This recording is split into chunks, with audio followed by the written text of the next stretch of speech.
નમસ્કાર દર્શક મિત્રો, જનઅર્પણ ન્યૂઝમાં આપનું સ્વાગત છે। સાવલી સમલાયા રોડ પર આવેલી ખાનગી કંપની અને જીપીસીપીના સંયુક્ત ઉપક્રમે વૈશ્વિક સ્તરે પ્લાસ્ટિક પ્રદૂષણના અંતની જનજાગૃતિ માટે કાર્યક્રમ યોજાયો। સાવલી સમલાયા રોડ પર આવેલી ખાનગી કંપની અને જીપીસીના વડોદરાના સંયુક્ત ઉપક્રમે આગામી 5 જૂનના દિવસે વિશ્વ પર્યાવરણ દિવસની ઉજવણી કરાઈ છે। તે અનુસંધાને સાવલી તાલુકાના જૂના સમલાયા ગામે અને પર્યાવરણ જાળવણી માટે જનજાગૃતિ કેળવવા કાર્યક્રમનું આયોજન કરાયું હતું। વડોદરા જિલ્લા સાવલી તાલુકાના જૂના સમલાયા ગામે સાવલી સમલાયા રોડ પર આવેલી જ્યુબિલન્ટ ઇંગ્રેવિન લિમિટેડ કંપની સંચાલિત જ્યુબિલન્ટ ભરતિયા ફાઉન્ડેશન અને ગુજરાત પોલ્યુશન કંટ્રોલ બોર્ડ વડોદરાના સંયુક્ત ઉપક્રમે સફાઈ અને પર્યાવરણની જાળવણી અંગે જનજાગૃતિ અને સિંગલ યુઝ પ્લાસ્ટિકનો ઉપયોગ સમિતિ માત્રામાં થાય અથવા સદંતરે બંધ થાય તેની સમજ ગ્રામજનોને આપી ગામની સામૂહિક રીતે સફાઈ કરી હતી।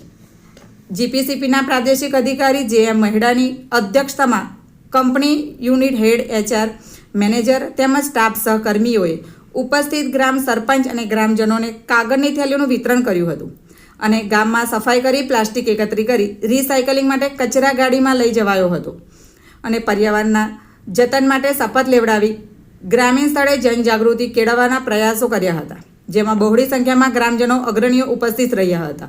રિપોર્ટર સતીશ પરમાર, સાવલી। આવા જ નવા સમાચાર જોવા માટે જોડાઈને રહો જનઅર્પણ ન્યૂઝ સાથે। અમારી ચેનલને લાઇક કરો, શેર કરો, સબસ્ક્રાઇબ કરો। ધન્યવાદ। આપ સૌ જાણો છો કે 5મી જૂન ને વિશ્વ પર્યાવરણ દિવસ તરીકે ઉજવવામાં આવે છે, જે પાછળનો મેઇન ઉદ્દેશ્ય એ છે કે પર્યાવરણ પ્રત્યે જાગૃતિ કેળવાય।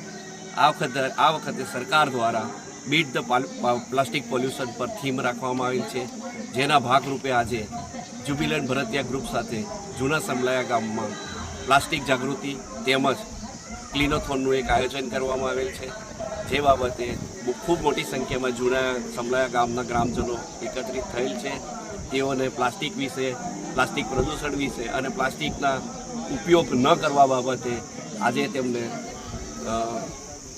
વાકેફ કરવામાં આવ્યા છે, તેમજ તેઓને જણાવવામાં આવ્યું છે કે પ્લાસ્ટિકનો જેમ બને એમ ઉપયોગ ઓછો કરવો અને જ્યાં ઉપયોગ ઓછો કરવા શક્ય ના હોય તો એ પ્લાસ્ટિકનું પાછું રિસાયકલ થાય અને પુનઃ વપરાશ થાય એ બાબતે કાળજી રાખવા માટે જણાવવામાં આવેલ છે।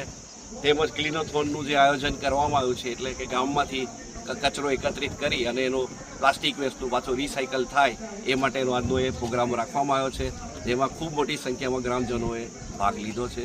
એ બદલ હું ગ્રામજનોનો આભાર માનું છું અને જે આજનું જે પ્લાસ્ટિક વિશે એમને સમજ આપવામાં આવી છે તેઓ એનું અક્ષરઃ પાલન કરે એ બાબતે પણ હું વિનંતી કરું છું। આભાર।